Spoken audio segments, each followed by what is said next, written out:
From Raleigh, North Carolina, it's time for the Jon Champion Show. Comedy, music, interviews, real talk, real people, real entertainment. The Jon Champion Show. Let's go! Well, hello, and welcome to the very first episode of the Jon Champion Show. That's Jon, Jon. And I tell you that because I also want you to go to our website, thejonchampionshow.com, where you can see expanded content and longer interviews. I've been working so hard to put this show together, and I'm very excited about the guests that I've already spoken with and already lined up, and I really can't wait for you to see all this. It's going to be terrific. I guarantee you every week we'll have a featured guest, we'll have a super sharp comedian, also we'll have some news for the community and the world at large, and don't forget, we'll have a moment with Jereau. That's worth tuning in for all in itself. It's going to be awesome. You don't want to miss it. I urge you to tell your friends and family about it. Share us. Share the Facebook link, share the Facebook page. It's the Jon Champion Show. Share the Instagram page, share the website.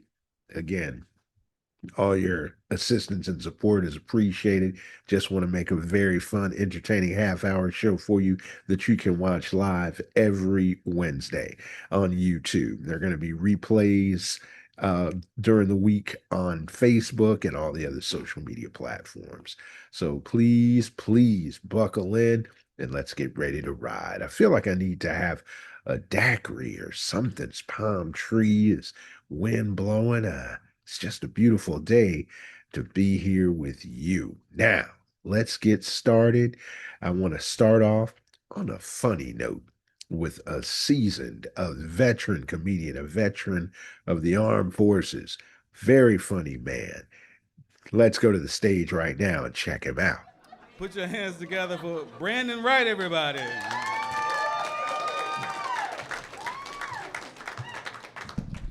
All right. Clap it up, where my married folks at. Where you at? That's what's up. All right.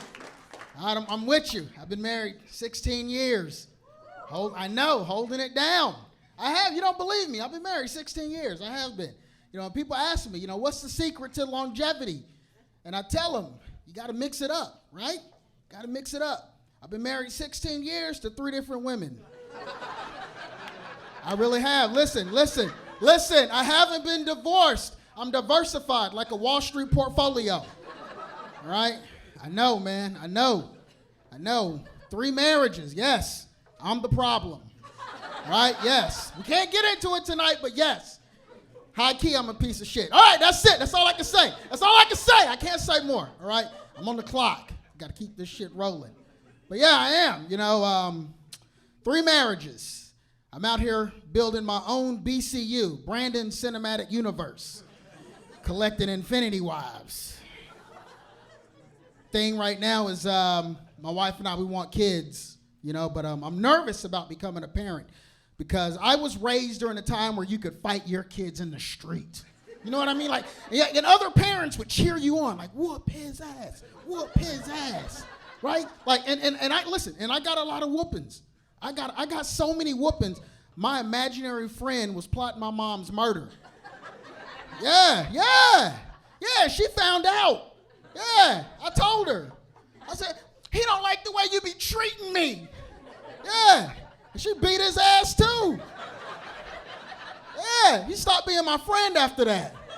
Motherfucker. It's crazy shit, man. But I'm also torn on parenthood because I met my dad late in life, right? And when you don't know your parent, at least for me, I kind of fantasize like, oh, he's going to be like this doctor or this rich guy. And be like, oh, man, I built this whole empire. It's all for you. So I finally met him. And the first thing he said to me was, boy, I ain't seen you since your mama was pregnant with you. Do you remember me? I know. That's how we started. Right? Shit. He was in town for a week, we drove around, got something to eat, tried to really bond. We passed up a spot, and he was just like, hey, next time I'm in town, we got to go check that place out. It's packed. I looked over, I said, well, Daddy, that's a CarMax. He said, well, they doing something right. Ah! I told him, you know what, man? Let's just carpool the rest of the week while you're here. He said, yeah, that sounds good, but I didn't bring no swimming trunks. Wait a second. Hold on. Does he think it's indoor pool, above ground pool, carpool? Like, I'm not even mad at my mom. I respect her even more. I've never wanted to drop somebody off and be like, yo, man, just go get a pack of cigarettes. Hey, that's my time. I'm Brandon Wright.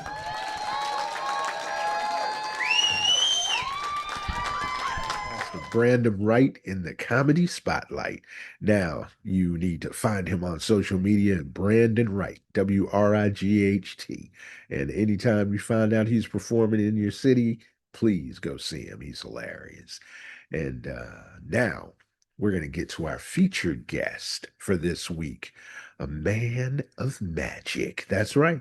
We're going to have a great conversation. I want you to check this out. And don't forget, there's expanded content.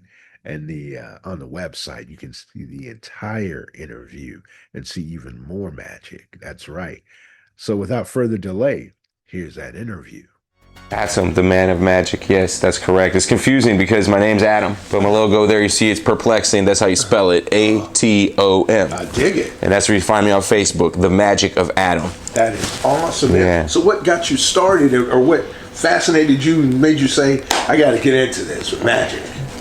You know, a lot of kids love magic, and I was one of them. You know, I used to love to go to the Magic Corner on Hillsborough Street. Oh, wow. Great place, man. Yeah, man. Huey Olmsted and his wife started that, and thank God for them, because if it wasn't for them, there would be a whole lot less magicians in the area, you know? But I started going there as a kid, and I'd buy, like, you know, little gaffs that would, like, do the magic when you press the button. And I never took the time to practice, and I just thought it was cool, right? But then as I got older and I started getting into the restaurant business, I was a bartender, and I realized that it was an opportunity to make more tips. Right. I just learned like one little effect with a toothpick, and I showed it to one of my customers, and he gave me $100 right on the spot. Wow. I was like, oh, okay. I made his day and yours. Yeah, for sure. But so he showed up with his daughter and his wife the next day, John. And he said, show me something else. I didn't know anything else, man. So I showed him the same one. Oh, man.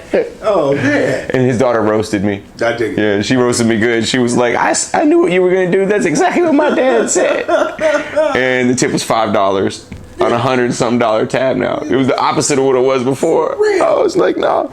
So I said, I'll never get caught without something to capture that moment, right? Love it. It started with chasing money, though, right? But then I realized that it was part of building my ego and my confidence. Right. But the higher level that I got into it, the more I learned about the art and the people that are really into it.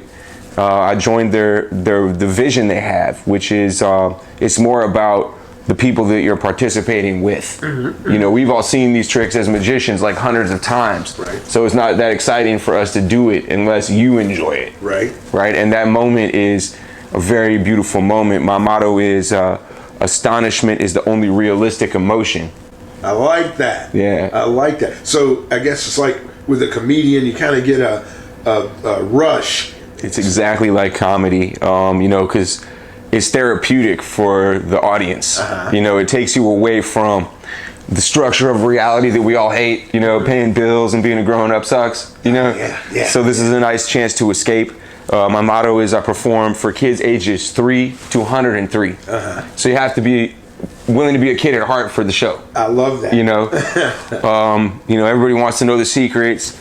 I also like to tease a little bit with that, and I also like to teach magic. Wow. You know, I love to teach magic because I like to share the joy that it's brought into my life in so many levels, you know. That's awesome, man. I have never talked to a magician. So this is cool. This is cool. Well, you know, it's nice meeting you in person. I know we've seen each other throughout the community from time to time, but having a sit down with you is awesome, man. I see you doing your thing, and thanks for the time, man. I really appreciate it. Glad you are here, man. So tell me more about what excites you about magic, especially about the teaching.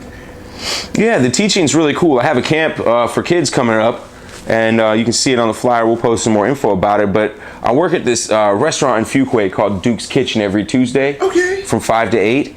And the kids love it so much, and all these kids, they Google everything, so they think they know all my secrets, you know?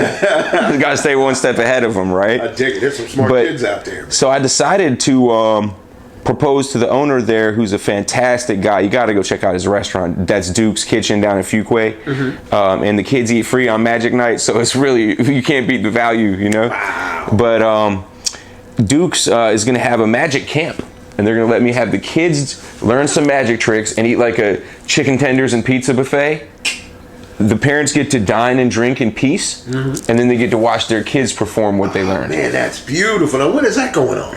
Looks like we're doing that on August 19th. You can follow Dukes on Facebook or follow me on Facebook at The Magic of Adam and find out details. There'll be tickets for the kids, but the adults can just come and eat and drink in peace. It's like getting a babysitter and a little camp for your kids right before school ends, you know? Exactly, and a little date with the spouse and girlfriend, whatever. Right, and to watch the kids perform is what I'm in it for. Like, you know, I might make a little money, but like to see the kids show magic tricks to their parents, man, that's gonna make my, I'm gonna start crying, man. Oh man, it's all right if you do though. So tell me this, we were talking earlier about how illusion and magic and how it's all so important, especially when you think about day-to-day life, and a lot of times people just aren't paying attention. Yeah. It kind of heightens your senses and awareness. Your discernment, yeah, you learn about the way society operates. Like you said, it's mostly a magic trick, you know, advertising, marketing, politics, religion. They're all trying to convince you of some reality. Right? And we all take little bits and pieces of that and create our own reality. And I like that magic gives me the platform to empower people to that effect. You know, I can always drop a jewel on them when they're in that moment of astonishment. I can say, hey, believe in yourself.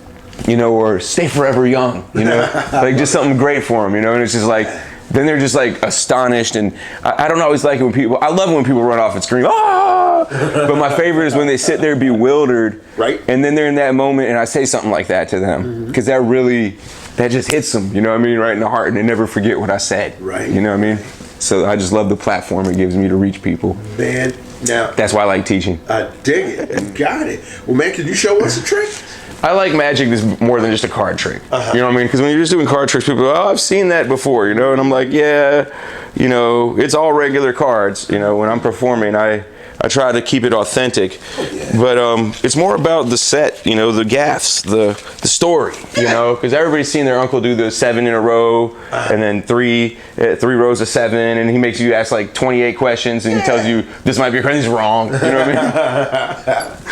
That's why I try to be a little more entertaining. So I'm gonna get this markers out and show you what I'm talking about. I'm gonna do a little test of your penmanship before I authorize you to use this marker. Go ahead and take a look at what that says and read that marker real quick for me, John. You can read it out loud for the folks. Acme, portable hole marker, danger, causes paradoxes. Sounds like my romantic life. Yeah, right. Jeez. Yeah, man, mine too, man. But I'm a master of certain paradoxes. I haven't figured them all out yet. Dang it, man. But that's part of the illusion. I'm the purveyor of perplexing paradoxes. Right. I have things that make you go, So before I open this marker, it is what you think. It is from the Acme company. If you're from our generation, you remember them. Oh yeah. Wile E. Coyote and all those guys. That's it. Did you see the preview for the new movie they got coming out? I did not.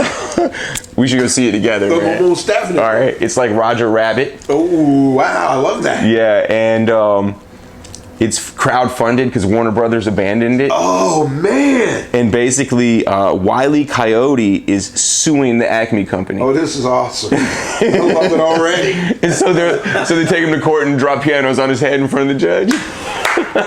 Oh, that's terrific! Oh man, I know I'm going to that one. Oh man! And this is one of my favorite effects. I actually created this based on an effect that I bought at the Magic Corner. Okay. When the Magic Corner closed on Hillsborough Street because the economy was shifting to the internet, one man named John Ferrante decided to carry it, and he got a spot over there by Pet Boys on Capitol and ran the Magic Corner for another 10 or 15 years. I didn't know that. Yeah, and that's where I met Mike Casey, and that's where I spent about $20,000 of my tip money trying to be good before I read the book Mike told me to read. I dig it. I dig it. That's life. But that's some beautiful Raleigh history, man. Magic Corner, that was definitely a go-to Raleigh place. We should talk more about that story one day because there's a lot of that legacy still around, like I said, and it's rich in theater because the man Huey, who was the original Hillsborough Street Magic Corner owner, worked with the Raleigh Little Theater, and his wife was the costume producer. Nice. And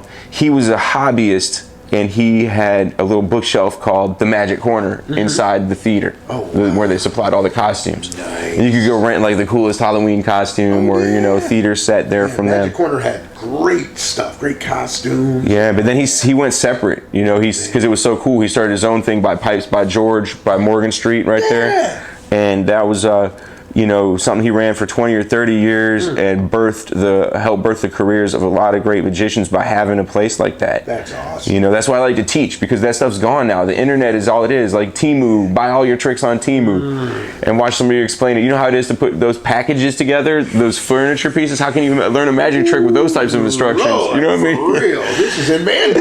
Exactly. So what this marker does, John, is it's like the portable hole in the Looney Tunes cartoons, all right? So, he does it, throw it on the wall and reach in and try to get the money out the bank, but then it closes or something, all the time. Or he throws it in front of the Roadrunner and he falls in.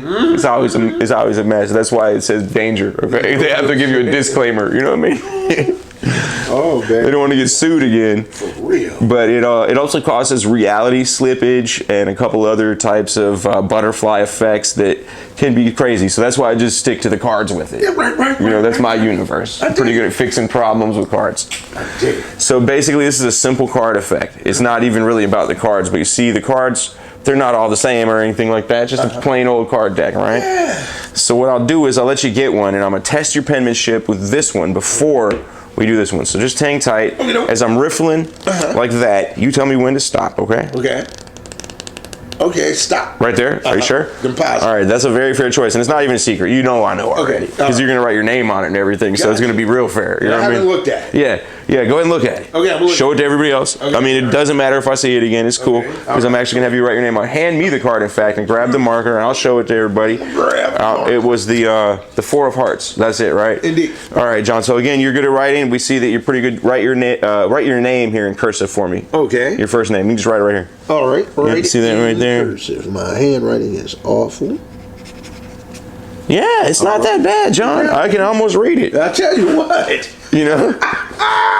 If I worked at Wall Street, I want you to sign all the paperwork. Then I'll just claim negligence. I don't know. It must have been somebody else. Got it. So I'm gonna let his signature dry. And most magicians, they do a bunch of sleight of hand.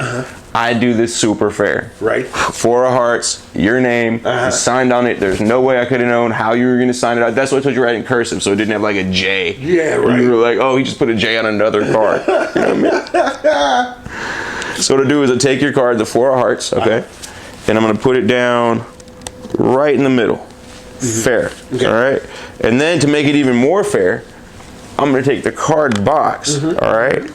And I'm going to put all the cards in the box. I'm going to let you put your card in the rest of the way. That way you know that I didn't slip it out at the last minute or nothing. Hey, do you see this? Look, I want you all to see John's card. Is that it, John? Okay. That's it. The Four of Hearts. Go ahead and push it down for the folks there so they can all see. Push down. All right. Now, I'll close it up. And it doesn't get much more fair than that, John. Would you agree? I would agree. You see the magicians, they do all this stuff, and then they say, here's your card, or your uncle, he says, here's all these roads, and then here's your card.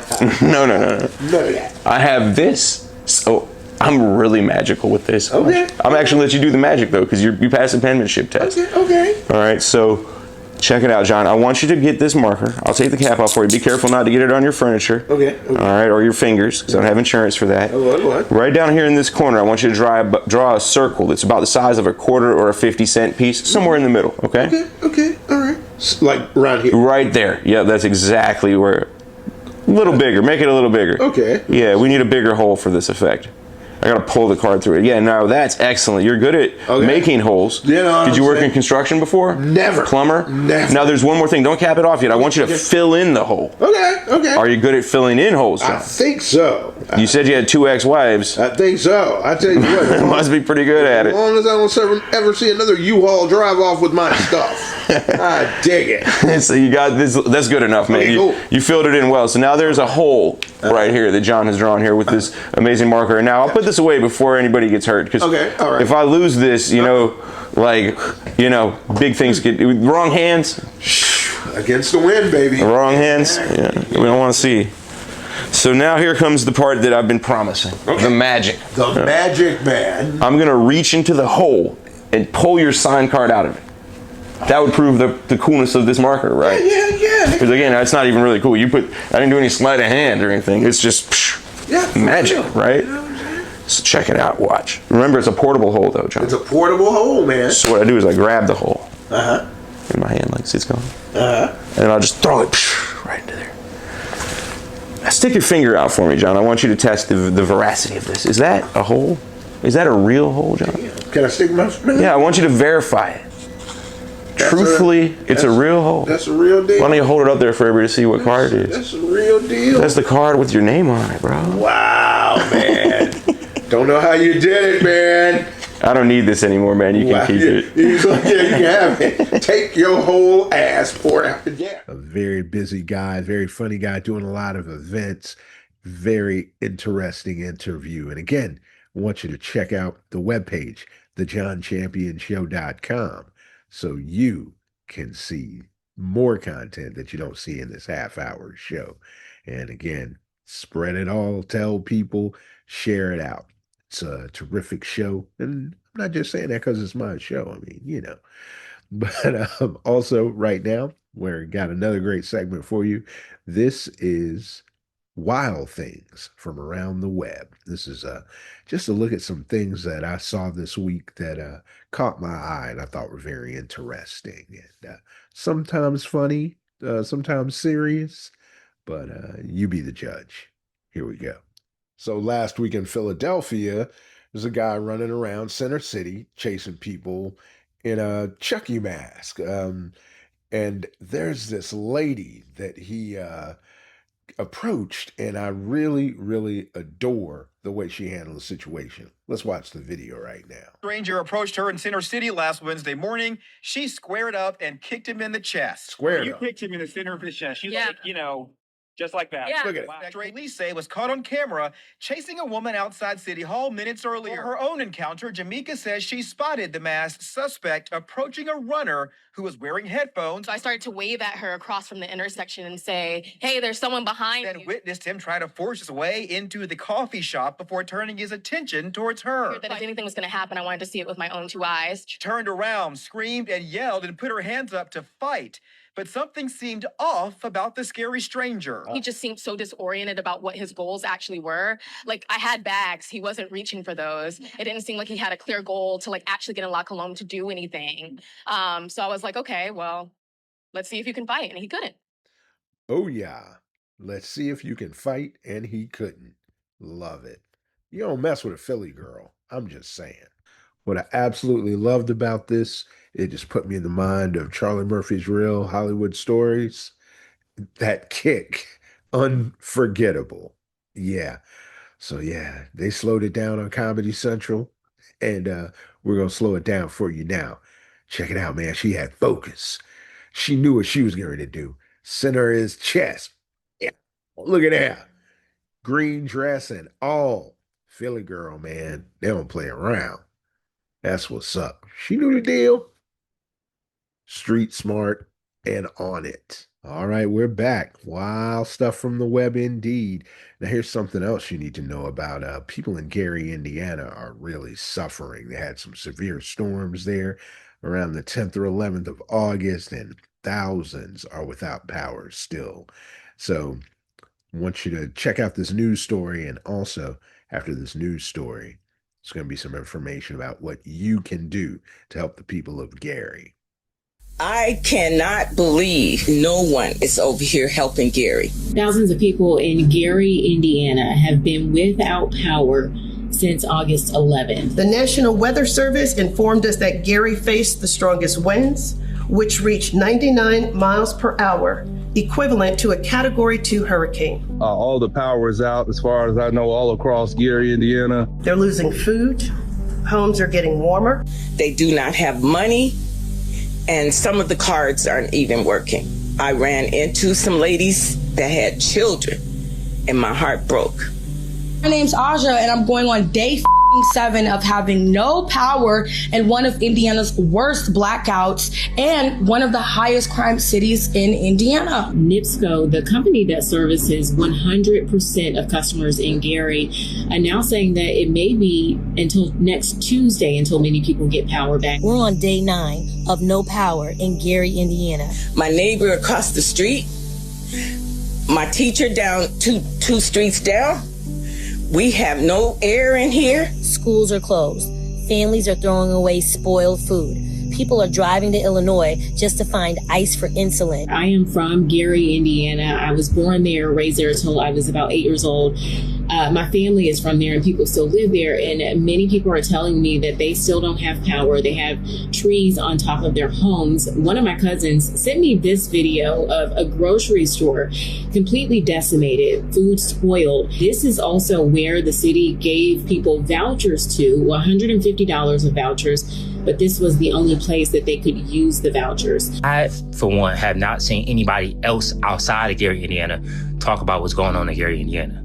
And I don't like it. Gary, Indiana specifically is also almost 85% black. That's important. I think this should be national news. And it's crazy to me that it's not being talked about. Feels a lot like Hurricane Katrina all over again, just in the Midwest. It's inexcusable. It's hard to understand where's FEMA, what's going on. Again, here's a graphic with information where you can send donations directly to Gary, Indiana.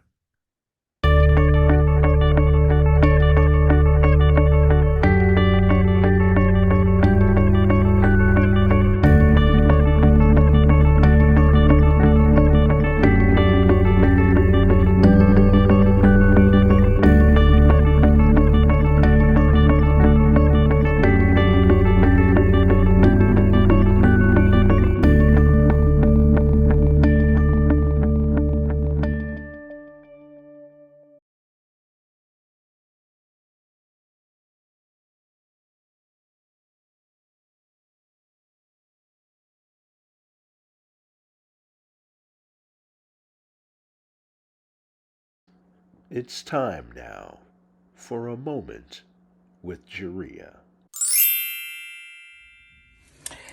Menopause came and gave me everything but some fucking money. Okay? When I say menopause came, I mean menopause came. I did not know it was going to steal sleep. I did not know it was going to steal comfort. I did not know everything was going to be going really fast with your hormones. You know what I'm saying? In the beginning, though, I was evil as hell because I didn't know what was going on. I didn't know what was going on. Didn't want nobody to touch me. I was always hot. Always hot. Get off of me. Don't touch me. All those things. But how dare menopause disrupt and disrespect my life, but didn't come with no damn money. You could have came with at least a little funky $40 or something. Whew. That was a moment with Jereau. Bye-bye. Thanks so much for joining us on the first episode of the Jon Champion Show. Man, talk about a labor of love. Listen, I really want you to share this out with everyone you can. Go ahead and put it on your Facebook feed. Just, hey, my friend John has a show. Hey, my cousin John has a show. Hey, John's got a show. I want to thank everybody that helped me put this show together. Special thanks to my daughter, Caitlin. I want to thank our guest, Brandon Wright, Adam, the man of magic, and of course, Jereau. I want to thank everybody who supported and encouraged me along the way, and more great shows to come. One in the can. We'll see you on episode 2.